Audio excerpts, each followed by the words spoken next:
Hello and welcome to the Ledger Lounge, an accounting and business advisory podcast brought to you by James Scott at Manchester. My name's Matthew Taylor. And I'm Katie Allan. Welcome to the Ledger Lounge. Hello, and this week we've got a special guest in the Ledger Lounge. We've got Tom Colley, who is with us at James Scott. Now, about 6 or 7 years ago, I got a letter through the post at the office, and it said, "My name is Tom Colley," and he was looking for work experience with us. And the rest is history. Yeah, and the rest, as you say, is history, Tom. So, welcome, Tom. Yeah, thank you. Hi, everyone. I'm Tom. Been at James Scott nearly 7 years now. Aside from a letter in the post. Did you actually post it, or did you hand deliver it? No, they were all posted through. Maybe I popped it on reception. Oh. I was finishing college, writing them all out, kind of handwritten or hand-typed.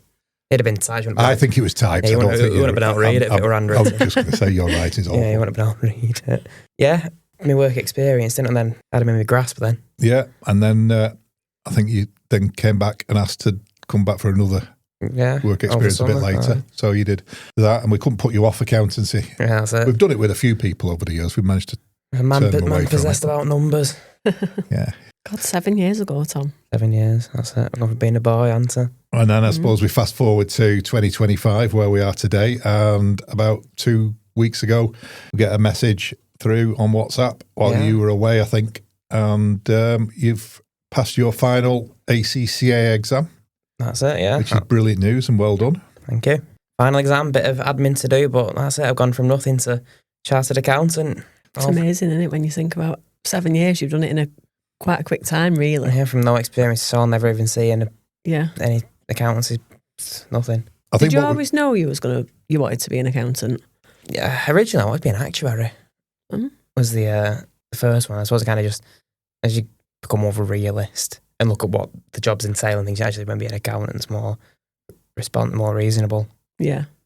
And it's definitely probably a more versatile job role, and it's something I understand a lot more than what an actuary does. What even is an actuary? I don't know. It's to do with insurance and risk and high level calculations, and it's not so much the real world that we live in. So you settled for accountancy then? No, accountancy it's definitely still an interesting job. I think they're probably two different jobs completely there. But accountants live a lot more in the real world. And have personalities. They do podcasts. Sorry to any actuaries out there listening. No, I'm happy with the decision I made. I think accountancy is for me. Oh, good. Aye. So it should be. Yeah. Yeah. And I think what's really good about the route that you took is that you left school at, were you 18? I was 17. I turned 18 the week after I started. Okay, yes. Oh, yeah. You took an apprenticeship route with us. Yeah. Finished school, had the summer, did a bit of work experience, started in August, and then come September I started my very first lessons under the apprenticeship scheme. Was that your AAT level 3? It started with a couple of level 2 ones. Right. I didn't do the full level 2 one because it wouldn't have been needed because I'd already passed the A levels. But it's like your introduction to accountancy. It helps when you double entry, control accounts, what it means this, what means that. And it just helps kind of build that platform to start the actual apprenticeship journey. Yeah. So I did a couple of, probably call it half a year, studying level 2, if that, maybe quarter of a year, get into level 3. And then from that point onwards, it's just been non-stop study, hasn't it? We was on our level 4. I had a gap in my level 4, a big gap in my level 4. I mean, I had a baby in between. I was going to say, I think it was called maternity leave rather than a gap. And we ended up in some of the same lessons together. That was during COVID, because it was online, and you had to text me one day and say, "Kate, you know your camera's on, don't you?" Or you're not on mute, and my dad's in the background going, "Kate, do you want a brew?" Yeah, oh God, I remember those COVID lessons. Of course, Katie, you did the apprenticeship route as well, didn't you, for your level 2, 3 and 4, I think. Yeah. You started. I don't think I did it for level 4. Right. No, you didn't. I weren't eligible for level 4 because I already had a level 4 in something that I never went off to do after I qualified. Right. Lion taming? No, public services. Okay. Uniformed public services. Yes, I did want to be in the police when I was younger. Very glad I'm not now. You've gone out the other end of the spectrum of excitement, haven't you? Yeah. So why apprenticeship rather than university? I think it's a couple of things. I think the debt element is a big one. Yeah, I suppose 60k is probably a big number. It took me 7 years to get to this point now. I would have still had to do some exams after uni anyway, but I'd have 60 grand's worth of debt. So you can't. If you think the other way around, I've actually earned a salary all this time, you're looking probably 100 grand financial difference, start to finish. And on the other hand, now you get people come out of uni and they've not got that real world experience with it, have they? So you've got the knowledge up there, but you can't really apply it, can you? So then you get into the actual work, and because you're at that level already of education, you're expected not to make mistakes and hit the ground running, but in reality, they're probably not going to. Yeah, because you've not got the experience. But at the same time, I'm out that same point they'd be at, and I'm not typically older, I'm only 25. And I've got 7 years actual experience of working in an accountancy practice. So you actually meet real people, have those real conversations. And you've spent 7 years building relationships with your own clients. I've already got clients now that I can ring on the phone that I've spoke to for the last 7 years. Yeah. Whereas you finish university and you've still got to pretty much start fresh. I think that's just going back to that, it's a big thing, because you could finish uni and start with James Scott, let's say, and be expected to have communication skills with clients. Exactly. You're not taught that at university. Exactly. You're taught how to do how to be an accountant. You're not taught how to talk to clients and what things might crop up every now and again, or day to day. And I think on the apprenticeship scheme as well, maybe the way the government structure it, but they want you to learn those real life soft skills and things, don't you? Communication skills, stuff like that. So you actually have to write pieces and focus on and develop things like your communication skills. And it's different ways with different kind of people. Is it going to be on the phone? Is it formal? Is it informal? Is it email? Dealing with things face to face, things like that. And you actually have to evaluate your own performance on that. Whereas university probably don't go into that much detail on the other side of it. No, they're just trying to get you through the exams. They're getting through your accountancy exams, and then they let you free on the world. But from an employer's point of view, those soft skills are really important as well. And I think when you've got an apprentice program, you get support from a training provider. So they will not just give you classroom lessons or revision courses or online, if it as it was at one point. They will also assign you like an advisor. Like you're in with on a regular basis. Yeah, like your tutor, your development. I don't know. I can't say development officer. Like a coach. Skills coach. Something like that. Yeah, that's it. And so you have these regular meetings with them, don't you? You have to score yourself 1 to 5 and set yourself realistic targets and stuff like that, don't you? So I think it makes sense. Obviously, the apprenticeship is made by the government, but their idea is to get a skilled workforce going into it. That knows British values as well. Yeah, the core British values as well. Which are? Making cups of tea, beans on toast. No, your democracy, integrity, all these kind of things, mutual respect and tolerance. So it's just kind of getting mature people in the workplace into it. And it's things that if you go to university, you've got to start fresh at the end. I'm not saying it's probably not good. People go to university and swear by it, won't they? There probably are some downsides or some drawbacks from an apprenticeship as well, from an employee's point of view. Yeah, it's not going to be perfect, is it? I think the only thing you've probably got to really consider is you've got to essentially do a university course. At the end of level 7, you're master's level educated. Yeah. So I'm doing a master's degree at the same time as working full time in a demanding job. And that's all got to be balanced up. And when you're at that kind of levels, when every exam, it's 3 months between exam, you've not really got time for things like failure. So you've got to be hitting the exams and smashing them out of the park at the same time as hitting your targets in the workplace. So, there's that mental challenge of it and the stress of having to make, it's no easy feat actually sitting these exams. They are big exams and they are hard and they take a bloody long time. But you don't want to be going back. You don't want to. There's no room to fail, really, is there? Exactly. Then you've got to go back to the beginning of it. You've got that added bit of stress behind that. You've got to pass this exam and you go into it. And you go in the exam and you sit and you think, oh, it was all right. That actually, it didn't even that bad. But you don't really know, and it's 6 weeks till you get your marks back. 6 weeks doesn't sound like a long time, but it is when you're waiting and you've probably already started the next. Well, you don't have to do it now because you've done it, but you've already started the next unit. That's it. Yeah, you got the coursework side of it and all, don't you? You've got 1,000 word, 2,000, 3,000 word essays and things like that for the ACCA, but also to satisfy the government. And you can use the same material for them both. You can't copy and paste, but it's still your words. it's just a bit more to do, isn't it? A bit more on the admin side. Yep. But at the end of the day, it's probably worth doing it. I'd recommend doing it my way. So after about 3 years of studying, you get to the end of your level 4, which is the AAT.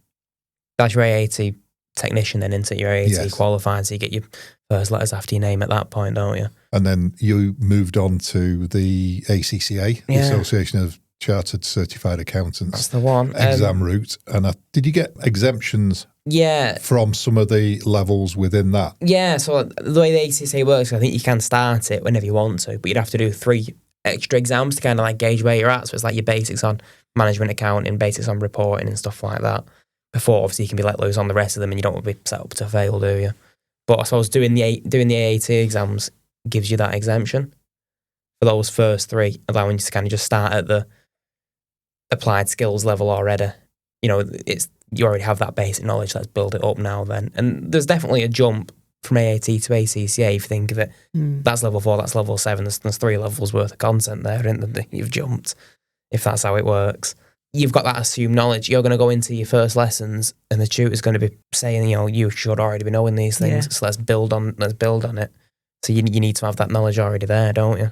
Spending that 3 years or so like that doing AAT. One, you've already done a qualification then, you've already got experience, you've got those letters after your names, carries a bit of pride. But you're setting yourself up for success already, aren't you? Yeah. And I think that the ACCA exams, when I studied, they weren't available under the apprenticeship programme. So it was always employer funded. And with the introduction of level 7 apprenticeships, and I can't remember when it was, but it's a few years ago, you've got now, from an employer's point of view, you've still got that support and somebody paying, we make an employer contribution, but you've got a reduction in the training costs for your employees. Oh, yeah. You can see how it helps small businesses out. You think the cost to take someone from college to chartered accountant is probably not negligible. And for a small business or a growing business that might have not got a lot of staff at the moment, it's a big investment. Yeah. So how many exams are there in the ACCA? It's 14, is it? 13 in total. I got my exemption from 3, so I had to sit 10. You had to sit 10. When did you start it? I think my first one was June 2022. So not even 3 years. Well, I know you've got the admin side of it to do now, but it's in less than 3 years. You've done 10 exams. So when you say like you can only do 1 exam every quarter, it's 3 months into it. And I'm pretty sure for 2 of the years, I didn't sit the March sitting because your study time would be like January, February, which obviously January is typically like a busy time, isn't it? So they kind of like let you not sit there so you can catch up on your work and your admin while it's that busy season. Yeah.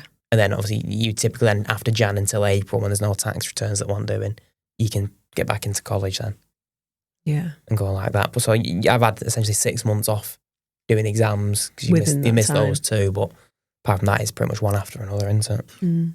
Yeah, I think 3 years is usually about I think each apprenticeship has to last a year anyway, at least a year anyway. Yeah, a year and a day, they say, don't they? Is it a year and a day? Yeah. Is that each level of the apprenticeship? Or I think is that so. I think as long as you're on the whole thing for a year and a day, it satisfies that criteria for it. And obviously with the government funding, won't it?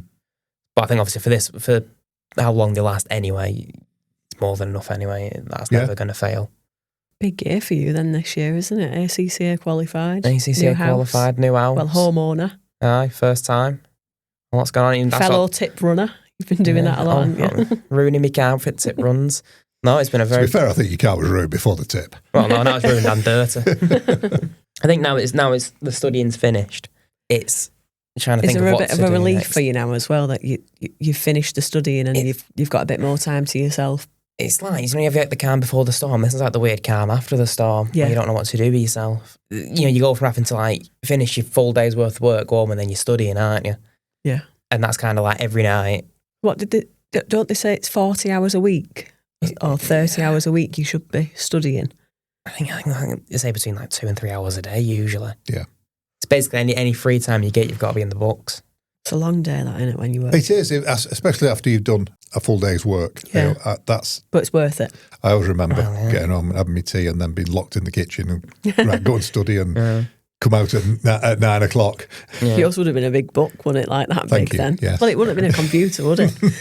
I've always found I'm a bit of a weird reviser though, because I don't revise in that normal way. I want to get the books out and reread them. It doesn't really work for me. Because I'll read the page and it wouldn't have meant anything. I have to reread that page again. So, I'm doing me 2 hours to say something like that, but whether it's watching like the tutor recorded videos or if it's on YouTube and looking at other people and like, all the tutors talking about the exams or like study forums or something like that. Yeah. So like this final exam, say it's on like a case study and it was on essentially like the exam version of the National Trust. So rather than just studying the same kind of material on this exam, it's more like actually why don't you learn wholly about that industry. When you go on the exam, you can talk about real experiences of the National Trust and like apply that kind of knowledge. And it kind of gives you those bonus points for knowing what you're talking about and delivering it with confidence. Right. So it's not, I don't just like sit in the books and like, start doing calcs. So you didn't just have like loads that. of post-it notes around your room? No, it doesn't really work for me. I'm more just like a bit of question practice and things like that and get, especially because they're so they're so stuck to that time, you have to be on the ball for the whole thing. Yeah. So it's like a 3.5 hour exam and you're writing like a madman for 3.5 hours.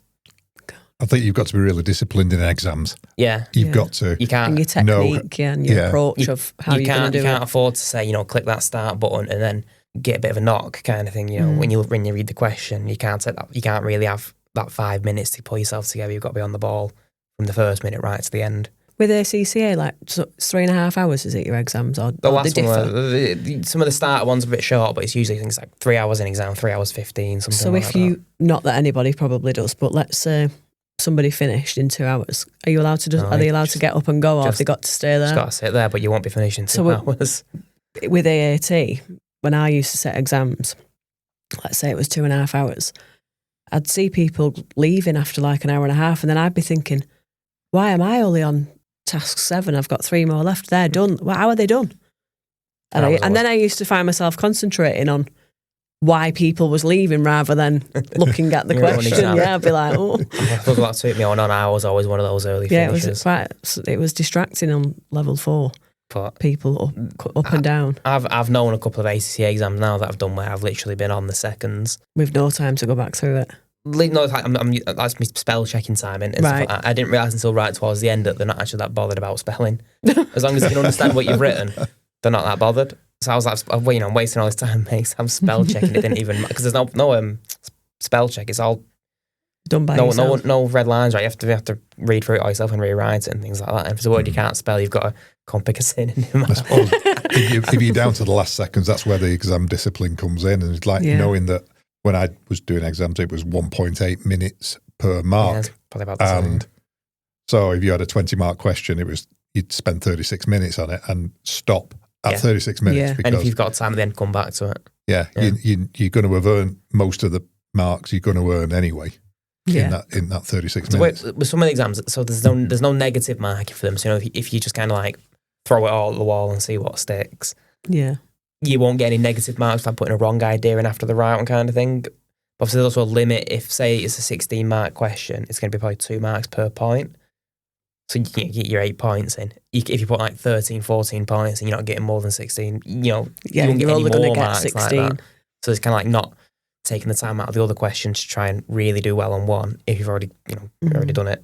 So it's kind of just like, it's knowing when to move on and not let things get to you. Do you think AAT helps then with your exam technique on ACCA a little bit, like you had that discipline? It's weird because it's different style of exams. AAT is a lot more preparation stuff, like calculate this figure, fill this, and where ACCA, I think because they already assume that you know how to do that, the question will come pre-filled in, and they want you to go into the details of it or write about it. So it's definitely handy to have that knowledge so you know what you're talking about. What I thought AAT did help with quite a bit is you learn all your ratios and things like that. So you have them on the top of your head, like readily available. You don't have to spend any time trying to calculate them when you look at this question because you already know them. So if you can calculate, your return on capital in a split second, you've got more time to talk about it, and that's where the marks are lying. Yeah, it definitely helps because it gives you that knowledge. I think if you didn't do it, I reckon that first exam would be horrible. It'd be an eye opener. Some people do struggle with doing their ACCA, don't they? I think they don't understand how big of a jump it is. No, it is. I think from level 3 to level 4 is a big jump as well in the AAT. So and then from 4 to 7, you skip 2 levels really, haven't is the ACCA. And I think, as you said before, it's at postgraduate level. Yeah, so you don't get one in the post anymore, but you do get a certificate of equivalence for a master's degree. Yeah. So I think you can get that in the post once it's done, and I can have that on my wall, I suppose. But yeah, I know once you finish the first set of your ACCA exams, you can do an extra piece of work and you'd get your bachelor's degree in applied accounting. But if you're going all the way anyway, you might as well just get that master's level. Yeah. But so what will your name be now, Tom? Thomas Colley? ACCA. King Tom Colley. King. Yeah. Servants of the King. Yeah, for full disclosure, our WhatsApp group at work is, and it has been for many, many years, has been Servants of the King, and the King is Tom. Right. So we obviously recognise when that letter came through the door or on the reception 7 or 8 years ago that the future King was amongst us. Yeah. What have you said before? I am the face of James Scott. The face of James Scott. Yes. The future of James Scott. Yes, yeah. I think the fact that you brought the letter in shows that you're prepared. You're sort of backing yourself a little bit, aren't you? You're not just putting it in the post. You're not, and these days, just emailing. I think I pestered you as well. I think I probably rang you every probably day. did pester I probably rang every day for a week. Yeah, Matthew's like that. Bloody Thomas. And I do think that your email address probably was King Colley. Yeah, Colley King. So, Colley King, that's right. So I think that probably makes it, there's something about this lad. He might have a chance. It's a funny name, actually, that Colley King. So it came from when I was 5 years old and the Xbox 360 had just come out. So my dad was setting it up, and obviously you have to pick like your username on it, don't you? Obviously I'm like 5 years old, I have no input on this. And you couldn't think of anything else. I'm like, Colley King. And it's just stuck. And that's it forever now. Right. That's the rest of my life, that. Yeah. Is that what email you put down? You were signing up to your level 7? Yeah, that's still my email, and it always will be. I think everyone probably thinks, if you're a numbers person, accounts is the job for you, and if you love numbers, you love doing maths. But nowadays, it's, you're never more than 5 feet away from a calculator, so you don't need that like mental arithmetic skill anymore to be able to sit there doing calculations and stuff. And in the real world, no one's going to ring you on the phone and say, I need my tax bill this second over the phone. You can go away and calculate it. So it's not so much about the numbers skill nowadays, I don't think. And I think with the exams as well, it takes that certain kind of person to be able to understand it. And maybe it's not going to be for everyone, but I think people can probably do it nowadays. Less focus on the maths, and it's more on the rest of it, and it's more on that general knowledge of like business and business insights and that acumen for being able to deliver that. Yeah, I think I found that as progressed. I was rubbish at maths at school, really. I used to be terrible. And as Mrs. Harbage at Blue Coat will probably testify to. It was, I don't think you need to understand numbers, how they interact with each other, probably have an interest in that. I think so. I think if you don't like numbers at all, it probably isn't the job for you. If you hate looking at them. Yeah. Some of my friends say to me all the time, like, they'll always ask me, what's this plus this or whatever? And I'm like, times this. I'm like, we're not she says, well, you're an accountant. I said, well, yeah, but I'm not a human calculator. Like, I'm not just going to when you're in a restaurant and they always give me the bill.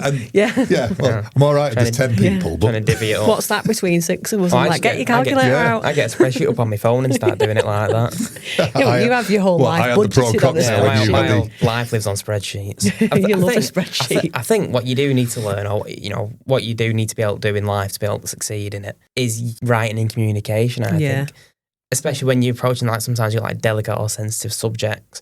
If you with a client and if they're having financial troubles or something like that, and you need to maybe have that kind of reassure and be a bit more tender with them.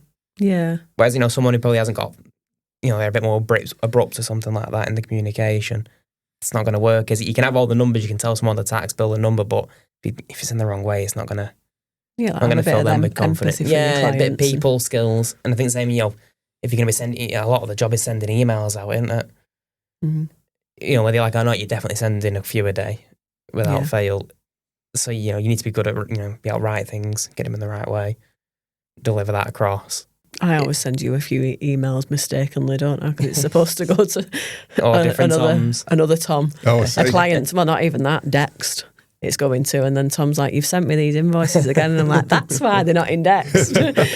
I'm missing a couple of these.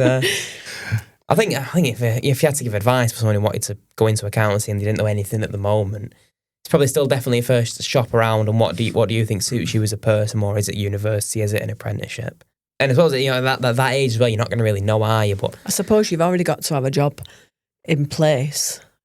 You've got to be employed somewhere to be able to start an apprenticeship anyway. So some people have no choice but to go down the university route if they've not got an employer. Before I started off, I had interviews and things at a load of different accounts firms. Some were bigger ones in town, some of them were other small local ones that weren't as good as James Scott. And it's probably also, obviously you get offered it, you don't get offered the job kind of thing, but it also kind of think of what kind of support do you think you'd need and what kind of environment do you reckon you'd thrive in. One of these big ones in town are going to have the high expectations and they're probably not going to provide the support. Now, I think we've all heard stories where you've failed an exam at, one at big firms, and you go into work the next day and your desk has been packed up for you because there's just no room for it. And that kind of stress, that's not needed, especially for a young person. Whereas like where I've been at James Scott, they've been quite accommodating of it all. And like support. Workplace support's there as well. So, for me as a person, at least you can rely on something and there's somewhere to go for advice, and you're not got that kind of like stress in the back of your head thinking, oh my God, is my job secure? And that's kind of helped me just get through it all. And I think, especially being a smaller firm and all, the experience you get in the workplace has definitely helped as well. Whereas, let's say you work in the VAT department of a big firm, you'll be a master at VAT, and any of the exam questions on VAT, you'll smash them out the park. Yeah. But if it comes down to tax returns, or if it comes down to, the admin side of the jobs, payment dates, things like that, they might not be on the ball with it. Yeah. And that support you get from an employer in the apprentice, I think from a small firm like we are, a small employer, getting the support from an outside body to develop you as well. So, when I was talking earlier about the mentoring side that you get from the training provider, that's really useful from our point of view, because that's elements that we don't have to cover off or this is what I think. Like, I'll always recommend the apprenticeship way, because I think it does develop you as a person.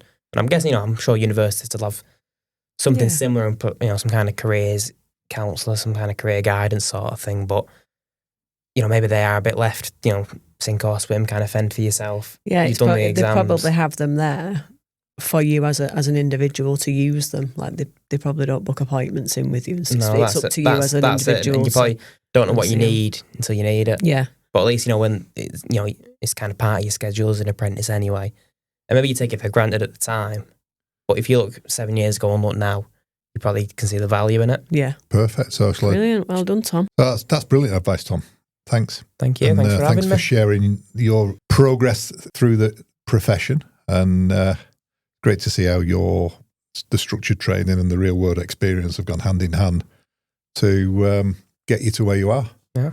Thank you. Thanks very much for joining on the Ledger Lounge, and see you next week. The Ledger Lounge is brought to you by James Scott Accounting and is hosted by Matthew Taylor and Katie Allan. For more information, visit jamesscott.com. This podcast is recorded at and produced by KUPOD Productions, audio by Matt Dean and video by Eddie Corteen. For more info, visit kupod.co.uk.